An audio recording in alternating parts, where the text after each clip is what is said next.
Bienvenidos a esta nueva exploración visual. Hoy vamos a ir directamente al grano para hablar de los orígenes del método histórico moderno. Básicamente vamos a analizar cómo el estudio de la historia pasó de ser una colección de fábulas o cuentos moralizantes a convertirse en una disciplina estricta, verdaderamente científica y sobre todo implacable.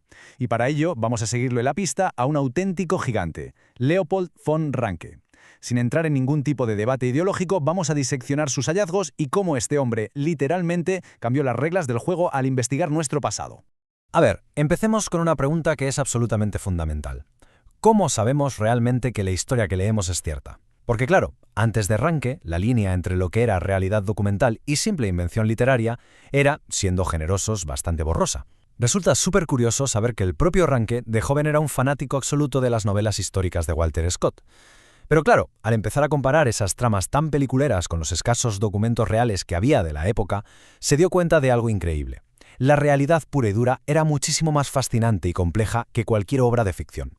Bueno, pues vamos a entrar en materia y a comparar estas dos visiones. Durante siglos, escribir historia era casi hacer literatura con moraleja. Historiadores clásicos, como el mismísimo Francesco Guicciardini, muchas veces redactaban sus crónicas basándose en rumores o historias de segunda mano, buscando siempre dar una lección a la sociedad. Y en el otro extremo tenemos a Ranke, que trae debajo del brazo la historiografía científica. Un enfoque totalmente revolucionario, frío, estructurado y, lo más importante, 100% respaldado por documentos de archivo comprobables. Cero invenciones, solo los hechos materiales bajo el microscopio. Y para lograr esta precisión tan brutal, instauró un concepto que hoy es el pilar sagrado de la academia, la Quellenkritik, que básicamente significa la crítica sistemática y exhaustiva de las fuentes primarias. En serio, actuó como el primer gran detective histórico de la era moderna. Para él no valía con encontrar un pergamino viejo y ya está. Había que someterlo a un interrogatorio en toda regla. ¿Quién escribió esto realmente? ¿Por qué lo hizo? ¿Qué sesgo político oculto tenía el autor? Institucionalizar esta cacería de la verdad pura cambió nuestra forma de entender la humanidad para siempre. Todo este inmenso esfuerzo se resume perfectamente en su máxima más famosa, pronunciada allá por el año 1824. Él defendía que el objetivo supremo no es juzgar el pasado ni darle lecciones al presente. La verdadera meta es anular nuestras pasiones actuales, dejar a un lado los prejuicios y permitir que los hechos, pura y exclusivamente, hablen por sí mismos. Mostrar las cosas tal como esencialmente fueron se convirtió casi de la noche a la mañana en el auténtico mantra de la historia moderna. Fijémonos ahora en cómo fue evolucionando todo esto con el paso del tiempo. Su trayectoria es una auténtica barbaridad. Empieza en 1824 sentando las bases con su primer apéndice metodológico. De ahí salta a su colosal trabajo sobre el papado en los años 30. Luego madura sus grandes ideas en las lecciones de 1854 y culmina ya al final de su vida con el titánico proyecto de la historia universal en la década de los 80. Es, literalmente, el mapa de una mente brillante en constante evolución. Y ojo, que para la visión rankeana, los archivos no eran para nada esas habitaciones aburridas y llenas de polvo que a veces nos imaginamos, que va, eran auténticas escenas del crimen llenas de pistas. Investigando por Europa, especialmente en los archivos de Viena y Venecia, encontró lo que él mismo llamó un botín insospechado. Estamos hablando de diarios íntimos, informes secretos y cartas confidenciales de nunciaturas que jamás debieron ver la luz pública. Eran las decisiones sin filtros de los grandes líderes mundiales de la época. Todo este alucinante trabajo de rastreo culminó en lo que podríamos llamar su gran expediente, la historia de los papas en la época moderna. Este estudio marca un antes y un después absoluto. Porque claro, analizar una institución tan inmensa, compleja e influyente como el papado católico exigía una precisión de cirujano y un desapasionamiento total. Aquí es donde realmente se consolida el nacimiento del análisis histórico estructurado y puramente científico. Ahora, lo verdaderamente fascinante de esta diapositiva es la tremenda paradoja humana que esconde. Ranke, en su vida personal, era un creyente luterano súper devoto, pero, y aquí está la magia, lograba aislar y borrar por completo su yo a la hora de investigar. Pudo analizar periodos de muchísima tensión, como la Contrarreforma, con una frialdad asombrosa. Y esa ética de trabajo tan implacable, aplicándola nada menos que a los asuntos del Vaticano, hizo que se ganara el respeto absoluto de todo el mundo académico, independientemente de la religión que profesaran. Para que nos hagamos una idea de la magnitud de esto, no estamos hablando de un librito cualquiera.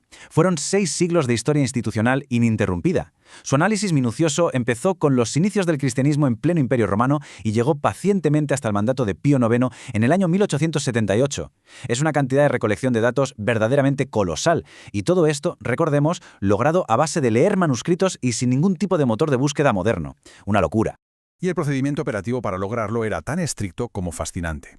Primero, conseguir entrar y negociar el acceso a esos repositorios cerrados a cal y canto. Una vez dentro, someter cada papelito privado que encontraba a la estricta Quellenkritik. El paso 3 consistía en reconstruir las decisiones políticas bebiendo directamente de esos documentos originales. Y el paso 4, quizás el más difícil de todos, presentar esos eventos sin inyectar absolutamente ningún juicio moral ni simpatía personal, pura objetividad.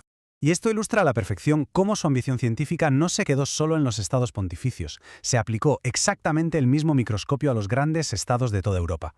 Desde el estudio del constitucionalismo en Inglaterra y las guerras civiles en Francia, hasta el surgimiento del poder de Prusia y el complejo laberinto de la revolución balcánica en Serbia, siempre manteniendo el foco puesto firmemente en la diplomacia internacional y en cómo se construía el poder. Incluso al abordar algo tan masivo como la reforma alemana, la forma en que lo hizo fue brillante por cómo dependía de los detalles. Se fue directo a las actas de las dietas imperiales. Textos que a simple vista son documentos burocráticos soberanamente aburridos, casi folios sin vida.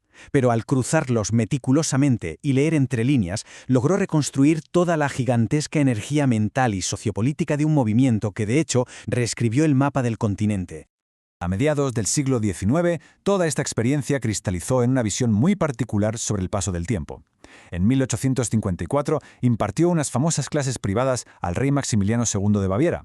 Allí articuló que la historia no avanza siguiendo rígidas fórmulas matemáticas ni profecías inevitables. Más bien, la planteó como un proceso de evolución orgánica y continua propulsado por las tensiones naturales entre las ideas y el poder del Estado. Llegamos aquí a un detalle del final de su trayectoria que pone los pelos de punta por lo inspirador que es. Ya siendo muy mayor y sufriendo una pérdida de visión casi total, su afán por investigar no se frenó en absoluto. Impulsado por ese enorme deseo de captar el aspecto universal de las cosas, empezó a dictar a sus ayudantes los extensos volúmenes de su último gran proyecto, la Historia Universal. Es la viva imagen de una dedicación incondicional a la recopilación del conocimiento humano. Pero la maravilla de todo esto es que esta rigurosidad metodológica no se ha quedado atrapada en el pasado. Hoy en día, gracias a los avances de la tecnología, las pesadas puertas de los archivos históricos están más abiertas que nunca al mundo entero. Para quienes buscan acceder de primera mano a estos textos fundacionales y poner a prueba los métodos clásicos, la digitalización masiva ha puesto todo este legado a solo un clic de distancia. Entonces, el punto clave aquí es saber exactamente por dónde empezar a buscar. Tenemos maravillas como el Internet Archive, donde se pueden encontrar obras fundamentales como la historia de los papas en formato PDF y con búsqueda de texto. Además, para mantener la calidad de la lectura, es vital apuntar hacia las grandes traducciones al español. Versiones célebres como las realizadas por Eugenio Imaz para el Fondo de Cultura Económica o los meticulosos trabajos de Dalmacio Negro Pavón son perfectas para no perder ni un solo matiz del original. Dar el salto a la investigación primaria es hoy más fácil que nunca. Es como trazar un mapa del tesoro. Todo empieza con una búsqueda rápida en repositorios globales usando los términos adecuados. El segundo paso es bucear por portales universitarios que frecuentemente albergan ensayos críticos de altísimo valor. Y finalmente, explorar archivos especializados como la Cervantes Virtual permite contextualizar perfectamente las complejidades y las rivalidades diplomáticas de la época. Las herramientas están ahí mismo.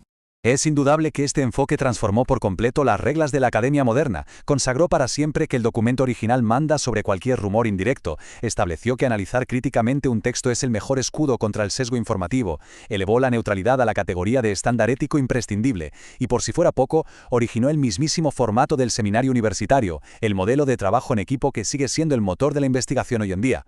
Así que todo este fascinante recorrido nos deja con una idea muy potente en el aire. En la era actual, caracterizada por la saturación de información, las fake news y las narrativas fugaces, el método de acudir directo a las fuentes cobra una relevancia máxima. Exigir ver la prueba documental, auditar severamente las intenciones de quien la publica y dejar a un lado nuestras propias emociones es la defensa más robusta que tenemos frente a la manipulación. La historia está ahí, en los archivos digitales, esperando a ser leída con ojos críticos, tal como esencialmente fue. Ha sido un placer compartir esta presentación y hasta la próxima.